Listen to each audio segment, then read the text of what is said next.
Come closer and listen. They write songs about the gunfighters, the lawmen, the outlaws. But they forget the quiet ones.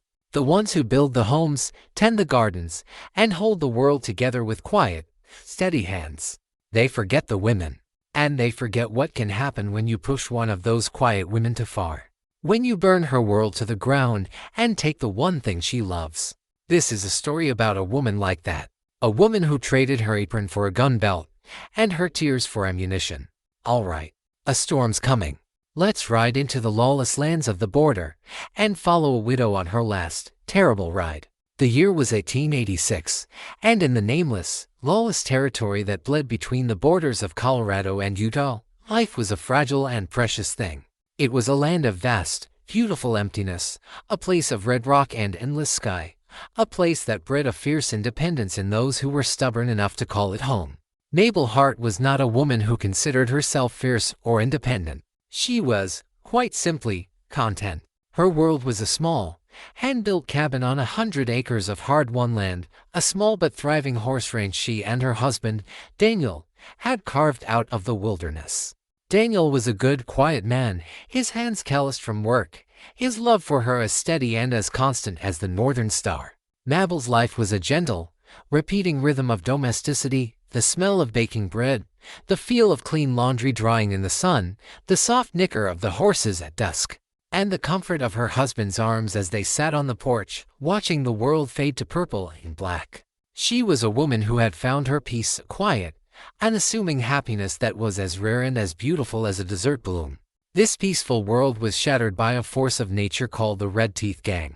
They were not common bandits. They were a plague, a pack of a dozen ruthless, hyena-like outlaws led by a man known only as Silas, a former preacher whose faith had curdled into a nihilistic, violent rage. They had just hit the bank in the nearest territorial town, a brazen and bloody affair, and they were riding hard, cutting a swath of chaos through the countryside to cover their escape. The Hart Ranch was simply in their way. It was a target of convenience. They descended upon the small homestead like a storm, not for money, for there was little to be had but for fresh horses and a cruel, cathartic release of their own bloodlust. Daniel, seeing them coming, had pushed Mabel into the root cellar, his last words to her a desperate, loving command, "Stay hidden. No matter what you hear." He had then taken up his old Spencer rifle and stood on his porch, a single, brave man defending his home. From the darkness of the cellar, through the cracks in the floorboards, Mabel had lived through a nightmare. She had heard the shouts, the splintering of wood, the cruel laughter. She had heard her husband's defiant roar, followed by the deafening boom of his rifle. And then, a ragged volley of gunfire, and a terrible, final silence. She had stayed hidden, as he had commanded, her body trembling, her mind a numb, roaring void. She had listened as they ransacked her home, as they broke her furniture, as they smashed the porcelain dishes her mother had given her. And then, she had smelled the smoke. They were burning it all. Not out of necessity, but out of a sheer, wanton desire to erase, to destroy. She had emerged hours later, after the sound of their horses had long since faded, to a world of ash and ruin. Her home was a smoking, blackened skeleton. Her horses were gone.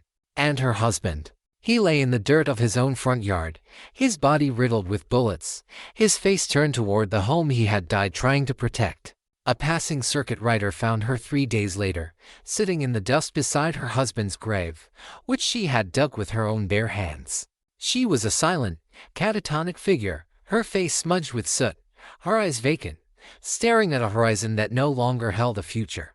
The circuit rider, a kind man, had taken her to the nearest settlement, a dusty collection of shacks called Purgatory Flats. The townspeople had offered her their pity, a place to stay, a chance to become another one of the West's sad, broken widows. They had underestimated the quiet woman from the ranch. For 3 months, Mabel Hart was a ghost. She took a small room, did laundry for coins, and spoke to no one. Her grief was a vast, silent ocean, and she allowed herself to drown in it. But beneath the surface of that grief, something new was beginning to form. A piece of cold, hard, and yielding iron. She was not just mourning her husband, she was honoring him. He had died defending her. He had died fighting. She would not let his final, brave act be the end of the story. The pity of the townspeople began to feel like an insult. The law, in the form of a single, overwhelmed marshal 100 miles away, had done nothing. There was no justice to be had. So, she decided, she would have to make her own. The transformation was slow, methodical, and terrifying in its single-mindedness. The quiet, gentle woman began to disappear, replaced by a creature of pure, focused purpose. She used the small amount of money she had saved to buy a horse, a strong, wary Mustang with a survivor's spirit that matched her own. She traded her wedding ring for a used but reliable Colt Peacemaker and a box of cartridges. She spent her days not in weeping, but in training. She took herself out into the desert, and with a relentless, obsessive determination, she taught herself to be the one thing she had never been, a killer. She learned the kick of the Colt, the heft of a rifle. She learned to shoot not just at stationary targets, but at moving ones. She learned to reload on the run, to shoot from the back of a moving horse. Her hands, once soft from kneading dough, became calloused and sure from the recoil of a gun. She learned to read maps, to track, to survive in the unforgiving wilderness that had once been the backdrop to her peaceful life. And in the town saloon, she did not drink, she listened. She listened to the whispers of the drifters, the prospectors, the outlaws. She gathered the scattered, fragmented stories of the Red Teeth Gang's movements, piecing together a map of their territory, a picture of their habits. 3 months after the fire, Mabel Hart rode out of Purgatory Flats. She was no longer a widow seeking refuge. She was a hunter. She had a list of 12 names in her head, the names of the men the saloon whispers said rode with Silas. And she had a promise, a vow she had made at her husband's grave. They had taken her world from her. She was now going to take them from this one by one. Her last ride had begun. The nameless territory was a harsh and unforgiving classroom, and Mabel's education was a brutal one. The first few weeks of her hunt were a litany of failures and hardships that would have broken a lesser person. She was not a natural-born tracker or gunfighter. She was a woman fueled by a righteous, burning rage, and she learned quickly that rage was a poor substitute for experience. She learned to sleep with one eye open, the cold, hard comfort of her Colt her only companion. She learned to find water where there was none, to read the subtle language of the desert that told of a hidden spring or a recent rainfall. She learned the deep, aching loneliness of the trail, a silence so profound it threatened to swallow her whole. And she learned to kill. Her first kill was not a clean, heroic act. It was a clumsy, terrifying, and intimate affair. She had tracked one of the Red Teeth Gang's outliers, a young, foolish kid named Billy, to a small, isolated cantina just across the Mexican border. She had waited for him in the alley, her heart a frantic, hammering drum. The confrontation was a messy, panicked scuffle. He had laughed when he saw her, this small, determined woman with a gun that looked too big for her hand. His laughter had died in his throat when she had pulled the trigger. The shot had been at close range, a brutal, deafening roar. He had died not with a curse, but with a look of profound, boyish surprise on his face. Mabel had vomited in the alley afterwards, her body racked with a revulsion so profound it almost sent her crawling back to the safety of Purgatory Flats. She had not felt justice. She had not felt satisfaction. She had only felt the sickening, final weight of a life she had taken. But then she had looked at her own trembling hands, and she had remembered her husband's body in the dust, and the cold, hard iron in her soul had reasserted itself. This was the price. She had accepted it. She became a better hunter. She learned to be patient, to be clever. She stopped trying to be a man, a gunfighter. She started using her own unique strengths. She was a woman, and in this world of violent, arrogant men, that made her invisible. They did not see a threat. They saw a victim, a prostitute, a helpless female. She used this prejudice as a weapon. She tracked her second target, a brutal killer named Jed, to a booming, lawless mining camp. She did not challenge him in the street. She took a job as a cook in the camp's mess tent. She watched him for a week, learning his habits, his vices. She learned that he was a heavy drinker, and that he was terrified of snakes. One night, after he had stumbled back to his tent in a drunken stupor, she slipped a large, very real, and very angry rattlesnake she had captured into his bedroll. His death was attributed to the dangers of the frontier. She was no longer just a killer. She was an executioner, her methods tailored to the sins of her targets. She was becoming a ghost, a whisper, a legend in the dark corners of the territory. The stories began to circulate. A string of accidents and unfortunate events were befalling the members of the notorious Red Teeth Gang. Men were being found dead, with no witnesses, no signs of a struggle. A quiet, superstitious fear began to seep into the gang's ranks. They were being haunted. It was during her hunt for her third and fourth targets that her path crossed with that of another hunter. His name was Elias Rook, and he was a man who was her opposite in every way. Where she was fueled by a hot, personal rage, he was a creature of cold, detached professionalism. Where she was an amateur, learning as she went, he was a master of his craft.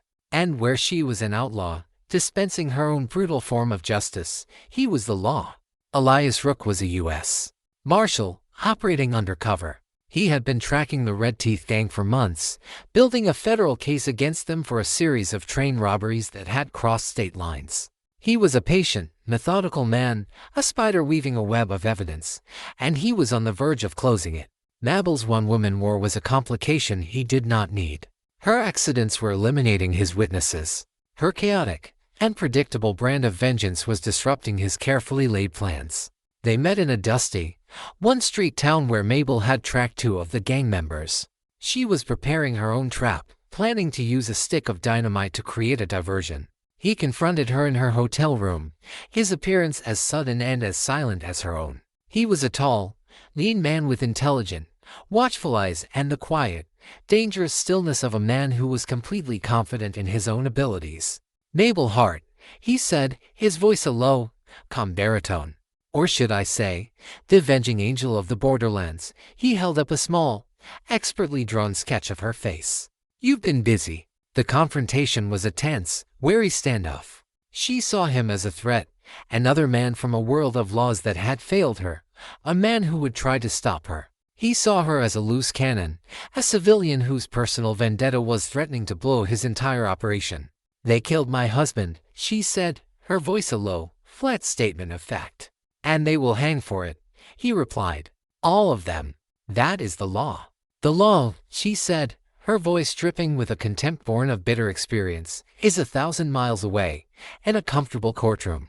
My justice is here, and it is now." They were two sides of the same coin, two powerful forces of justice, one personal, one institutional, and they were on a collision course.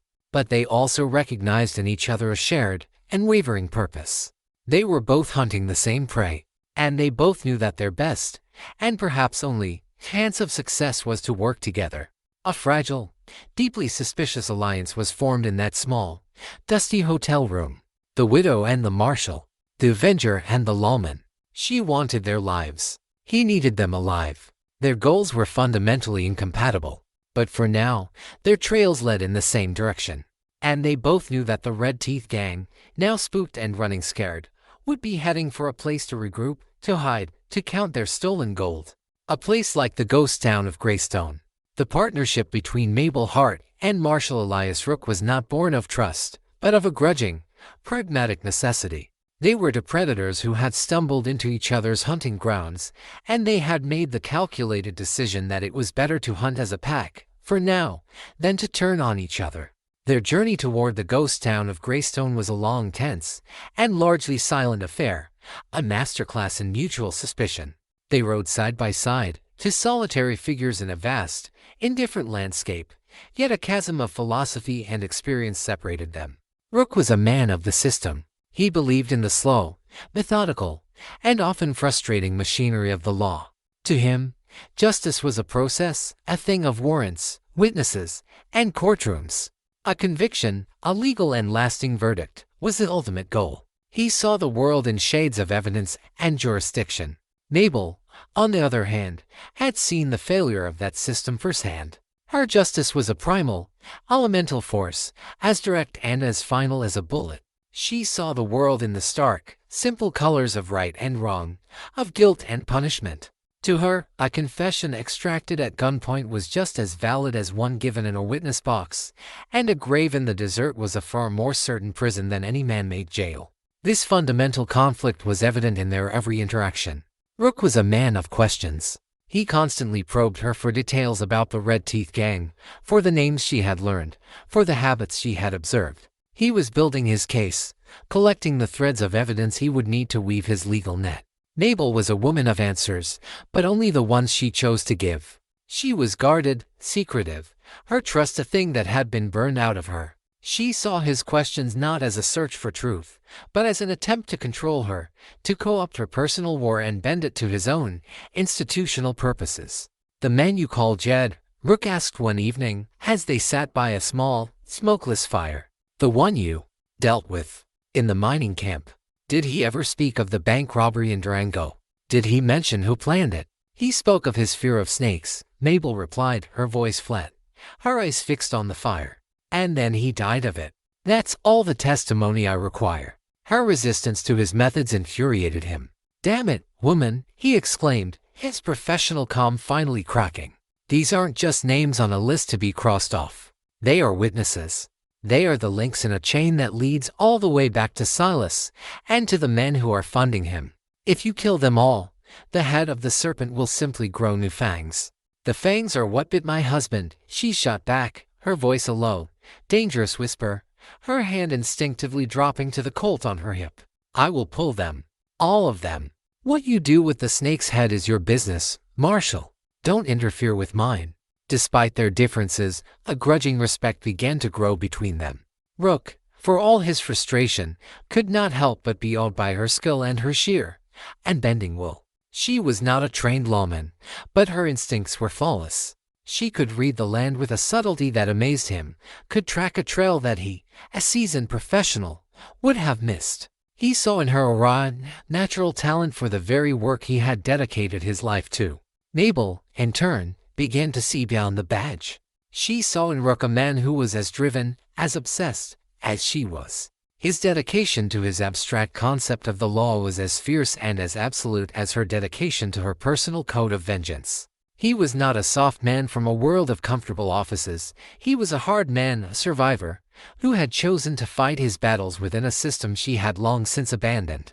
Their uneasy alliance was tested when they tracked their next target to a small, isolated trading post. The man was a brutal, half-mad trapper named Bear, one of the original members of the gang. He was a mountain of a man, known for his savage cruelty. Rook's plan was to wait, to observe, to arrest the man when he was vulnerable, without bloodshed if possible. Mabel's plan was simpler. While Rook was scouting the perimeter of the trading post, Mabel walked in through the front door. She took a seat at a table, ordered a sarsaparilla, and waited. When Bear came swaggering in, his eyes lighting up at the sight of a lone, unprotected woman, she played the part of the helpless victim perfectly. She let him approach. She let him sit down. She let him buy her a drink.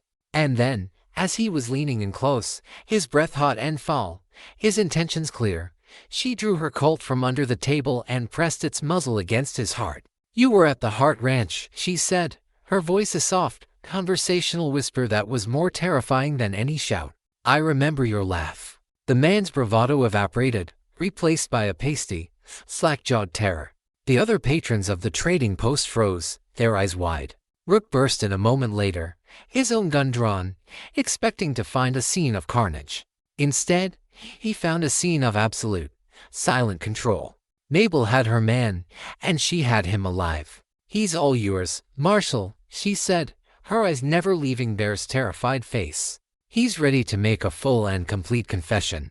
She had not compromised her goal, but she had adapted her methods. She had used her unique skills to achieve his objective. She had captured a key witness, and had done so without firing a shot. It was a turning point. Rook began to see her not as an obstacle, but as a uniquely effective, if terrifyingly unorthodox, asset. And Mabel began to see that perhaps, just perhaps, his way of the living witness, the spoken testimony, will be a more powerful weapon than a simple grave in the desert. The alliance was still uneasy, but it was no longer just a matter of convenience. It was becoming a partnership. Greystone was a town that had died of a broken heart. It had been a booming silver town, a place of grand hopes and even grander saloons. But when the silver vein had run dry, the town had withered, its people drifting away like leaves in an autumn wind. leaving behind a skeleton of a town to be bleached by the sun and scoured by the wind. It was now a place of ghosts, a monument to the boom and bust cycle of the West, its empty buildings and silent streets a perfect sanctuary for men who did not wish to be found. It was the perfect place for the Red Teeth gang to regroup.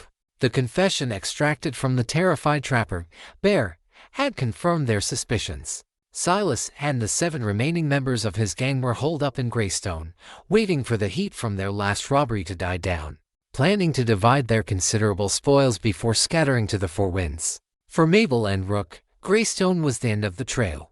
It was the place where their separate quests would culminate in a final, bloody confrontation. They approached the town with a slow, cautious reverence, 2 hunters closing in on a wounded and extremely dangerous pack of wolves. They spent a full day on the ridges overlooking the town, studying it, mapping it, learning its rhythms. It was not a completely dead town.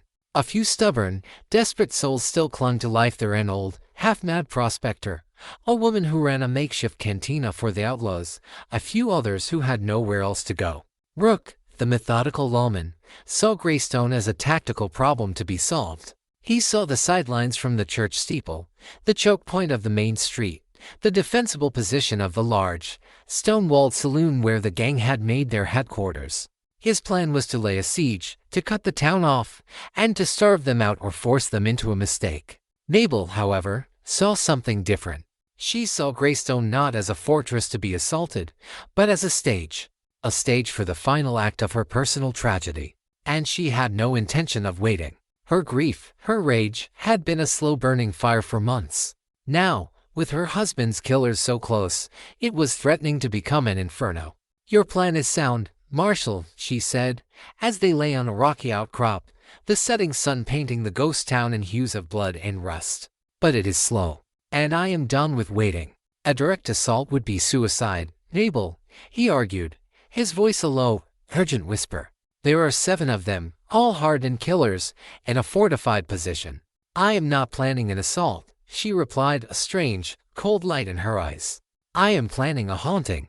Her plan was one of audacious, psychological warfare, a strategy born from her unique understanding of the men she was hunting.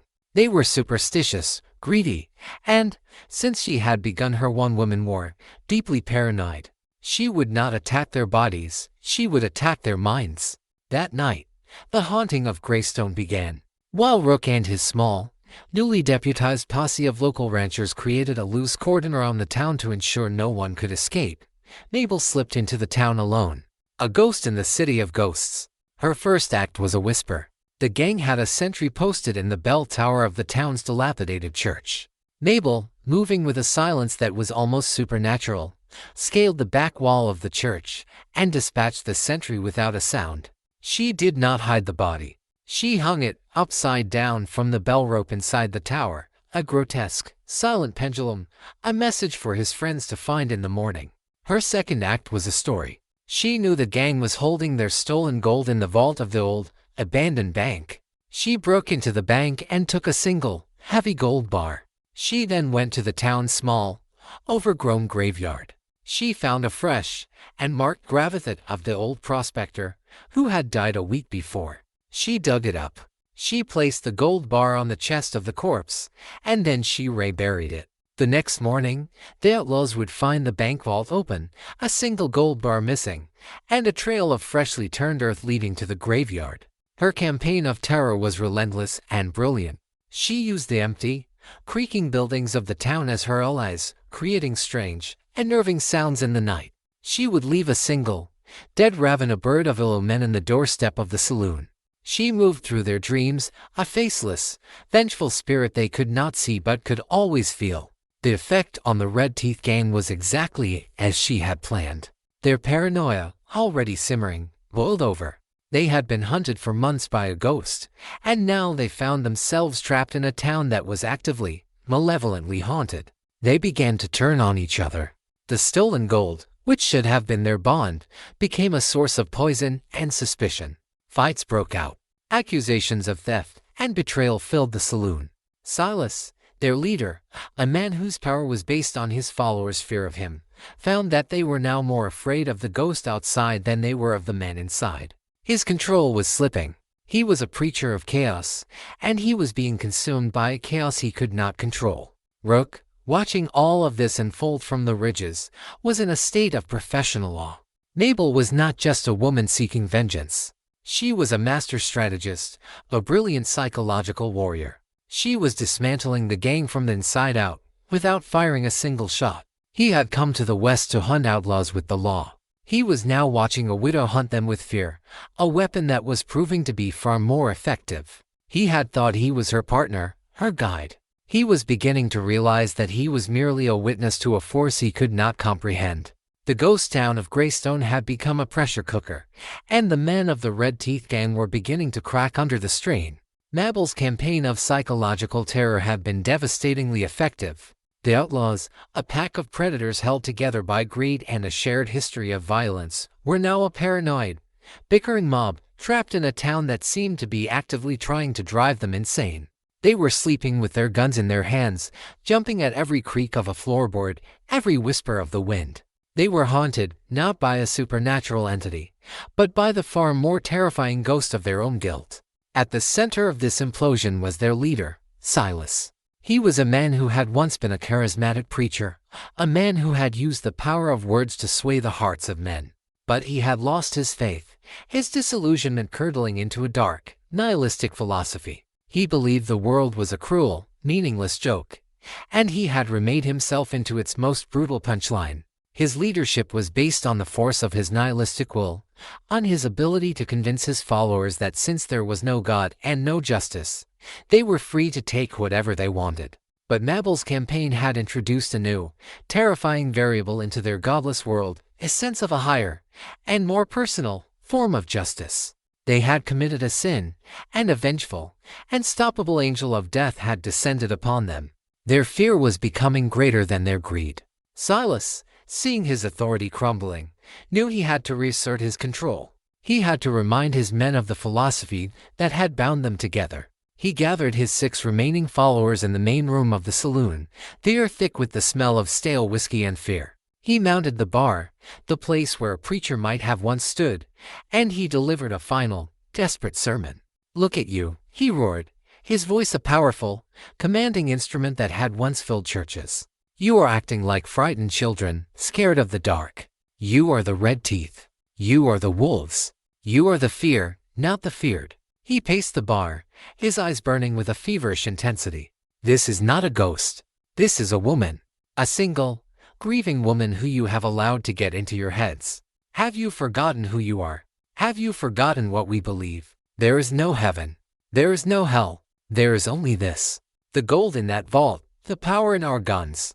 That is the only truth. That is the only God." He was trying to reignite the fire of their nihilism, to cauterize their fear with the hot iron of his own godless philosophy. But as he was speaking, Mabel was preparing the final act of her haunting. She had made her way, through a series of forgotten tunnels that connected the cellars of the town to the basement of the saloon itself. She had with her a small, carefully prepared bundle of dynamite. She was not planning to blow up the saloon, to kill them all in a fiery explosion. Her plan was more subtle, more psychological, more cruel. As Silas reached the crescendo of his sermon, a low, rumbling groan began to emanate from the floorboards beneath his feet. The entire saloon began to shake, the bottles on the back bar rattling, the chandeliers swaying. The Outlaws looked around in a state of panicked confusion. Eliza had placed her charge not against the foundation, but against the main support beam in the center of the cellar. The explosion was not a massive, destructive blast. It was a contained, calculated blow, just powerful enough to shatter the great, thick timber that held up the center of the floor. With a sound of splintering, groaning wood, the floor of the saloon gave way. The bar, the tables, the chairs, and the 7 members of the Red Teeth gang crashed down into the dark, dusty cellar below in a chaotic, screaming heap. They were not all dead, but they were trapped, wounded, their legs broken, pinned beneath the heavy debris. The collapse had been a perfect, contained implosion, leaving them alive but utterly helpless, their fortress now their tomb. As the dust began to settle, a figure appeared in the jagged hole in the floor above, silhouetted against the pale light of the sky. It was Mabel. She held a lantern in one hand, and her cold peacemaker in the other. She looked down at the trapped, wounded animals in her cage. Silas, his leg trapped beneath the heavy bar, his face a mask of shocked, agonized disbelief, looked up at her. "Who? What are you?" he gasped. "I am the ghost of a quiet life," she said, her voice a low, cold whisper that filled the cellar. "I am the memory of a good man who you killed for sport. And I am your final judgment." She did not fire her gun. She simply stood there, a silent, avenging angel, looking down at them. She had broken them, not just their bodies, but their spirit, their philosophy. In their moment of final, helpless terror, trapped in the darkness, they were forced to confront the one thing Silas had told them did not exist, a reckoning, a hell of their own making. She left them there, in the darkness, their groans and pleas for mercy a final, satisfying sermon. She walked out of the saloon and fired a single shot into the air, the prearranged signal for Marshal Rook and his men. The hunt was over. She had captured the entire Red Teeth gang, alive, just as the Marshal had wanted. But she had done it her way. She had given them a taste of the fear they had so freely dispensed, and she had delivered a justice that was far more intimate, and far more terrible, than any courtroom could ever hope to provide. Marshal Elias Rook and his posse rode into the ghost town of Greystone to a scene of almost biblical judgment. The town was silent, save for the low, agonized groans coming from the collapsed floor of the saloon. They found Mabel Hart sitting on the porch of the saloon, calmly cleaning her cold peacemaker, her face smudged with soot but her expression as serene and as implacable as a desert sunrise. "They're all yours, Marshal," she said, without looking up. 7 witnesses. All alive. All, I suspect, very eager to testify. Rook, a man who had seen his share of frontier violence, could only stare in a state of professional awe. He had been preparing for a bloody, protracted siege. He had expected to spend days trying to starve them out. Instead, this lone woman had single-handedly dismantled and captured one of the most feared gangs in the territory, without suffering a single scratch. She had not just beaten them, she had broken them, psychologically and spiritually. The process of extracting the outlaws from the wreckage of the saloon was a long and arduous one. One by one, they were brought out, their broken bodies a testament to Mabel's terrible, poetic justice. They were no longer the arrogant, sneering wolves who had terrorized the territory. They were a collection of broken, whimpering men, their eyes wide with the terror of their ordeal. Rook set up a makeshift interrogation area in the sheriff's office of the ghost town. He was a patient, methodical man, and he began the slow, careful process of building his federal case. He started with the lowest-ranking members of the gang, the young, foolish kids who had been drawn in by Silas's charismatic nihilism. But he found that his usual interrogation techniques were unnecessary. The men were not just willing to talk, they were desperate too. Mabel's haunting had done his work for him. They had been trapped in the darkness with their own guilt, and the experience had shattered their nerve. They confessed to everything: train robberies, the bank jobs, the murders. The final, and most important, confession he needed was from Silas. The former preacher, his leg crushed and his spirit broken, was a different man. The fire of his godless philosophy had been extinguished, leaving behind only the cold, empty ashes of a man forced to confront the consequences of his own beliefs. Rook did not interrogate him alone. He asked Mabel to be present. He knew that her presence, the physical embodiment of the justice that had finally found him, would be more potent than any threat he could make. Silas sat slumped in a chair, his face a pale, sweaty mask of pain. He looked at Mabel, and for the first time, he did not see a victim or an avenger. He saw a mirror, a reflection of a faith he had once possessed and then had thrown away. "You believe in a just God, don't you?" he rasped, his voice a dry whisper. "I believe in my husband," Mabel replied, her voice cold and even. "And I believe in the promise I made to him." "There are no promises," Silas said, a flicker of his old, nihilistic fire returning. "There is only chaos. A storm of blood and dust. I was simply riding the storm. And now the storm has passed," Rook said, his voice a low, steady rumble. "And you are left in the wreckage. I want to know about the men who paid you to ride it. The men from the railroad. The men who funded your chaos." And then it all came out. Silas, in a final, cathartic act of self-immolation, confessed to everything. He detailed the entire conspiracy, naming the railroad executives, the corrupt politicians, the shadowy investors who had hired his gang to clear the territory, to terrorize the settlers, to pave the way for their iron horse with blood and fire. He was a man with nothing left to lose, and his confession was a final, terrible sermon, a testament to the rot that lay at the heart of the civilized world. Mabel listened, her face an unreadable mask. She had come on this journey seeking a simple, personal vengeance.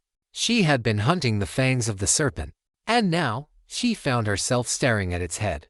Her personal war was over, but she now understood that it had been just one small battle in a much larger, and far more insidious, war. As the sun set over Greystone, casting long, lonely shadows across the silent street, Mabel was faced with a new, and far more complicated choice. Her husband was avenged. The men who had killed him were captured, their fates sealed. She could ride away now. She could return to a quiet life, her vow fulfilled. Or she could see this through to its true, and far more dangerous, conclusion. She had been a widow on a ride for vengeance, but the road had led her to a place she had never expected to be. It had led her to a crossroads, a choice between the quiet peace of her own personal justice and the noisy, dangerous, and uncertain world of a much larger fight. The week that followed the capture of the Red Teeth gang was a strange, suspended period of quiet for Mabel. The ghost town of Greystone, once the stage for her psychological warfare, became a makeshift federal outpost. Marshal Rook, with his star now openly displayed, was the embodiment of the law, and the town was his courthouse, his jail, and his office. He sent riders to the nearest territorial capital, and a contingent of U.S. Marshals was dispatched, along with a federal prosecutor, to take custody of the prisoners and the mountain of evidence Silas's confession had provided. For Mabel, this transition was a deeply unsettling one. She had been the law, the judge, and the executioner. Now, the slow, methodical, and impersonal machinery of the official law had taken over. The fight, which had been so intensely personal, was now being docketed, catalogued, and translated into the dry, emotionless language of legal briefs. She was an anomaly, a ghost in her own victory. The marshals looked at her with a mixture of awe and deep suspicion. She was a civilian, a woman, who had single-handedly accomplished what they had been trying to do for a year. She was a hero, but she was also a vigilante, a person who had operated far outside the bounds of their ordered world. Her purpose, the single, burning star that had guided her for months, was gone. The Red Teeth were in chains.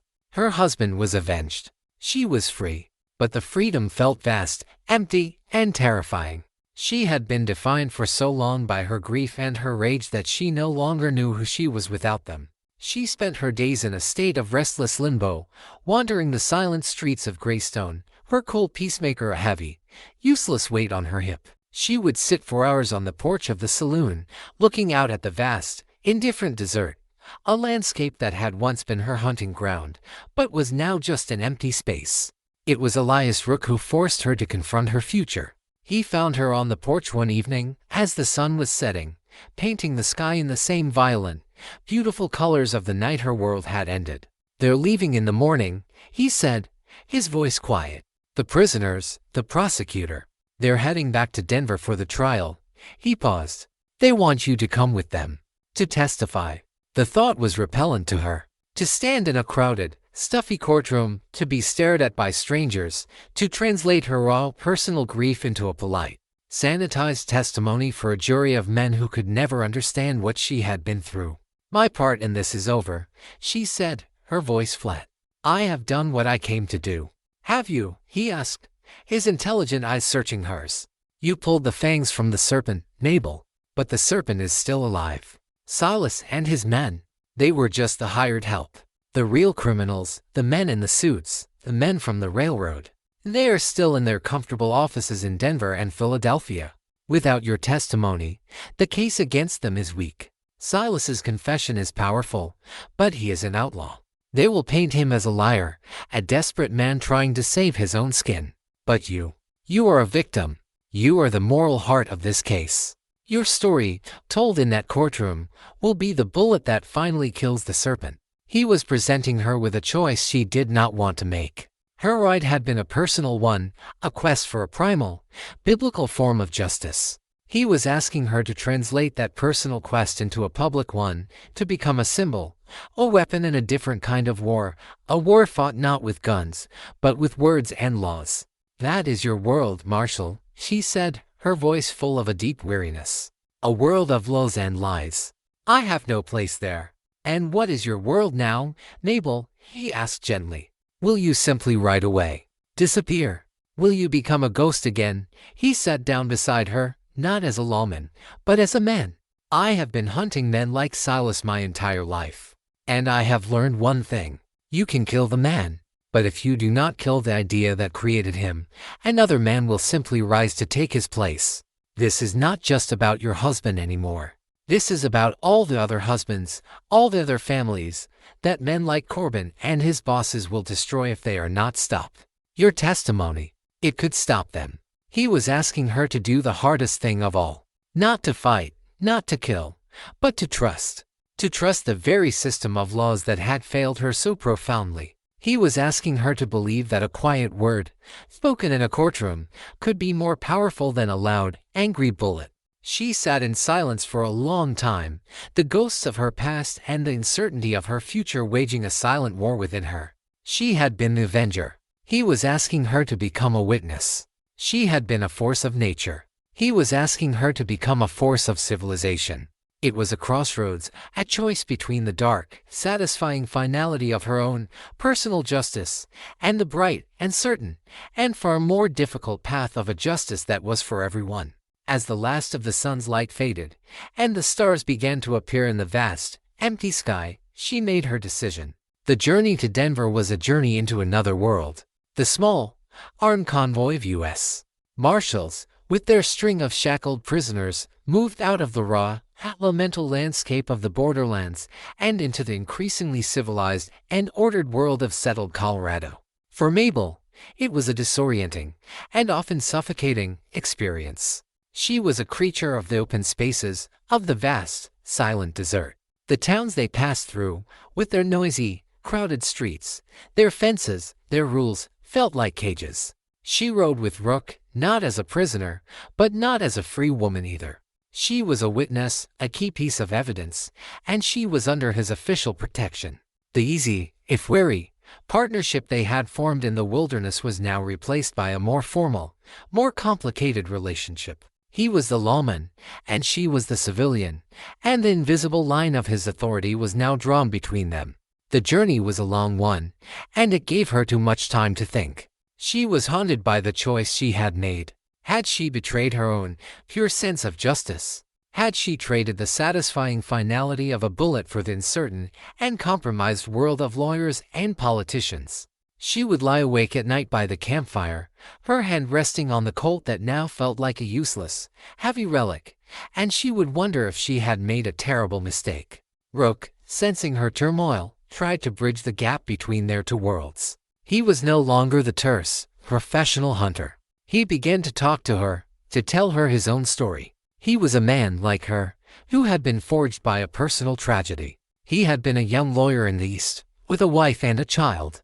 A powerful, corrupt politician had destroyed his career and his family in a legal battle over a piece of land. He had not turned to a gun for his vengeance. He had turned to the law. He had joined the Marshal Service, believing that the only way to fight the corrupt and powerful was to become a better, more honest, and more relentless instrument of the very system they sought to manipulate. "The law is not perfect, Mabel," he told her one night, as they sat under a sky full of unfamiliar, civilized stars. "It is a clumsy, human thing, but it is all we have that separates us from the chaos, from the world of Silas. It is the only thing that can provide a justice that lasts longer than the smoke from a gun." His story, so different from her own, yet so similar in its core of loss and its quest for justice, began to resonate with her. She began to see that his path was not one of weakness or compromise, but a different kind of strength, a strength that required a deep, abiding, and almost impossible faith in the idea that a society could be better than the sum of its worst men. Their arrival in Denver was a shock to her system. It was a city of stone and brick, of roaring factories and clanging trolleys, of 1,000 strangers whose faces were a blur of hurry and indifference. It was the heart of the civilization that had sent its tendrils of steel and greed into her quiet desert world. The trial of Silas and the Red Teeth Gang, and through them, the Transcontinental Railroad, became a sensation, the talk of the city. The courtroom was a theater, a grand, wood-paneled stage where the fate of the West was being debated. Mabel, dressed in a simple, dark dress that Rook had insisted she buy, felt like a wild, out-of-place animal in a gilded cage. She saw the railroad's high-priced lawyers, with their slick, confident smiles and their mountains of legal books. She saw the powerful, respectable-looking men from the board of directors, their faces masks of calm, patrician authority. And she felt a surge of her old familiar rage, and a deep, sinking despair. How could her small, simple story of a murdered husband and a burned-out home possibly stand against this army of money and power? The courtroom was a world away from the dust and blood of the frontier. It was a place of rules, of procedures, of a carefully controlled and often convoluted form of combat. For the first week of the trial, Mabel sat in the back, a silent observer, as the railroad's lawyers masterfully began to dismantle the prosecution's case. They portrayed Silas and his men not as hired killers, but as common bandits, their crimes unrelated to the railroad's legitimate business activities. They painted Silas's confession as the desperate, self-serving lies of a man trying to escape the gallows by implicating bigger, more important men. The legal web they wove was intricate, confusing, and devastatingly effective. The jury, a group of city-dwelling merchants and clerks, was being lulled into a state of reasonable doubt.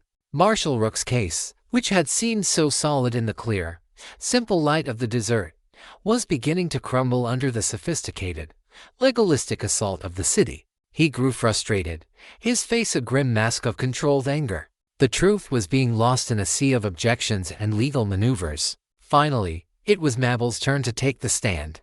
As she walked to the witness box, a hush fell over the courtroom. She was no longer an anonymous figure in the gallery. She was the widow of the West, the avenging angel the newspapers had written about in sensational, romanticized articles. She was the heart of the story. The railroad's lead lawyer, a man named Sterling, was a master of his craft. He was a silver-tongued serpent, his questions designed not to find the truth, but to twist it, to paint Mabel not as a victim, but as an unstable, vengeful, and unreliable witness. He began gently, his voice full of a false, paternalistic sympathy. He had her recount the night of the attack, the death of her husband, her flight into the wilderness. Then, his questions turned sharp-pointed. "And is it true, Mrs. Hart," he asked, his voice dripping with insinuation, "that you then embarked on a personal, and very violent, campaign of retribution? Is it true that you are responsible for the deaths of at least 3 men?" "I am responsible for defending myself against the men who murdered my husband," she replied, her voice steady, her eyes locked on his. "Defending yourself," Sterling scoffed, "or hunting them? Did you or did you not track these men down, one by one, and kill them in cold blood?" "I delivered a justice that your law was unwilling, or unable, to provide," she said. "So you admit it. You are a vigilante, a killer," he thundered, turning to the jury. "Ladies and gentlemen, this is the prosecution's star witness. A woman who admits to taking the law into her own hands. A woman driven by a bloodthirsty, rational desire for revenge. How can we possibly believe a single word that comes out of the mouth of such a person?" He was brilliant. He was turning her own righteous anger, her own quest for justice, into a weapon against her, using it to destroy her credibility. Mabel felt a surge of despair. He was winning. He was making her look like the very thing she had been fighting against, a lawless, violent killer. She looked over at Elias Rook. He gave her a single, almost imperceptible nod. It was not a gesture of reassurance. It was a gesture of trust. He was trusting her to be who she was. And in that moment, Mabel understood. She could not win this fight by playing his game, by using his words. She had to use her own. She turned from the lawyer and spoke directly to the jury, her voice no longer that of a witness, but of a woman telling her story. "I am not a lawyer," she began, her voice quiet but carrying to every corner of the silent courtroom. "I do not know your rules or your procedures. I only know what I saw. I saw the faces of the men who burned my home. I saw my husband, a good and decent man, murdered in his own front yard, for no other reason than that he dared to stand in the way of a company's profit. And yes, I hunted them. I did. Because in my world, there was no one else to do it. There was no law. There was only right. And there was wrong. She leaned forward, her eyes, the eyes of a woman who had seen hell, locking onto the faces of the jurors. You sit here, in your fine city, and you talk of evidence and testimony. You talk of a justice that is clean, and orderly, and safe. But I ask you to look at the men sitting over there. She pointed to the railroad executives. Look at their clean hands and their fine suits. Their hands are clean because they paid men like Silas, men with dirty hands, to do their killing for them. They are the ones who turned my husband's blood into the gold that paid for their lawyers, and for their comfortable lives. My hands, she said, holding them up, calloused and scarred, are dirty. I will not deny it. They are dirty with the dust of my husband's grave. They are dirty with the soot of my burned-out home. And yes, they are dirty with the blood of the men who did that to me. But I am not ashamed of this dirt, because it is the dirt of a price that was paid. A price for a justice that you, in your clean and orderly world, seem to have forgotten how to deliver. Her testimony was a raw, powerful, and undeniable truth. It was not a legal argument, it was a moral one. It cut through the lawyer's sophisticated web of lies like a hot knife through butter. It was the voice of the West, the voice of the wronged, the voice of a justice that was not found in a law book, but was earned in dust and in blood. When she was finished, the courtroom was profoundly, utterly silent. The serpent had been met not with a legal argument, but with a woman's unbreakable and unassailable truth. The impact of Mabel's testimony was a turning point in the trial, and in the public's perception of the West. Her raw and varnished truth, printed verbatim in newspapers across the country, transformed the case from a simple criminal trial into a national referendum on the nature of progress and corporate power. The railroad, faced with a public relations disaster and the undeniable evidence of their conspiracy, collapsed. Their executives were indicted, their political allies disgraced. The great, powerful serpent had been slain, not by a bullet, but by a widow's testimony. Silas and the surviving members of the Red Teeth Gang were sentenced to hang. The law, in its slow, methodical way, had finally delivered its justice. In the aftermath, Mabel Hart was a national celebrity, the avenging angel of the West. She was offered book deals, speaking tours, a chance to become a famous and wealthy symbol of frontier justice. She refused it all. She had not come to Denver to become a celebrity. She had come to finish her war. And it was finished. Elias Rook, his own long quest now vindicated, was promoted within the Marshal Service, offered a prestigious position back in Washington. He, too, refused it. The trial, and Mabel's story, had changed him. He had seen that the real fight for the soul of the West was not in the corridors of power, but in the small, struggling towns that were trying to build a decent life in an indecent world. They rode back together, not as a lawman and a witness, but as to veterans of the same long war, to people who had found in each other a shared, and unlikely, sense of purpose. Mabel did not return to the ashes of her old life. There was nothing for her there but ghosts. Instead, at Rook's suggestion, they rode to Purgatory Flats, the small, dusty town that had given her refuge in her darkest hour. It was a town, like so many others, that was struggling, a place in need of both a lawman and a leader. Mabel Hart's final ride was not one of vengeance, but of creation. With the significant witness fees and reward money she was granted by the government, and with Rook at her side, she began to build. She bought the town's failing livery stable and its small, dusty saloon. She did not tear them down. She transformed them. The livery became a breeding ranch for fine horses, a legitimate and thriving business that brought a new prosperity to the town.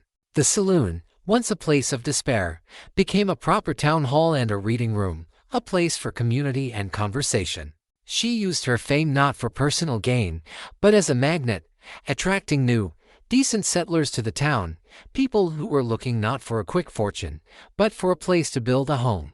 Elias Rook became the town's marshal, and he was a new kind of lawman. He was a man who understood that the law was not just about punishment, but about protection, about fostering the very community that makes the law possible. He and Mabel were a team, a partnership, the twin pillars upon which the new town of, as it came to be called, Heart's Hope, was built. The final scene of the story finds Mabel not on a horse with a gun, but in a small, flourishing garden behind her new home. She is on her knees, her hands in the rich, dark earth, planting roses. Her hands are still calloused, but they are the calluses of a gardener, not a gunfighter. Elias Rook comes and sits on the porch, watching her, a quiet, comfortable smile on his face. She has not forgotten her past. The ghosts are still there, but they are quieter now. She has made her peace with them. She has one last journey to make. She rides out, alone, to the ruins of her old homestead. She stands before the simple, wooden cross that marks her husband's grave. "It's done, Daniel," she whispers, her voice soft in the desert wind. The debt is paid. She does not leave flowers. She takes from her saddlebag a small, leather-bound book of poetry, the one her husband used to read to her on their porch. She places it at the base of the cross. She has buried her vengeance. She has buried her rage. She has buried the woman she had to become in order to survive. She rides back to her new home, to her new life, a woman who has walked through the deepest, darkest valley of the shadow of death and has emerged on the other side, not unscathed, but whole. She had ridden out as a widow, seeking a grave for her enemies. She had returned as a founder, planting a garden for the future. Justice, she had learned, was not always found in a courtroom or at the end of a gun. Sometimes it was found in the quiet, stubborn, and beautiful act of making something grow in the dust.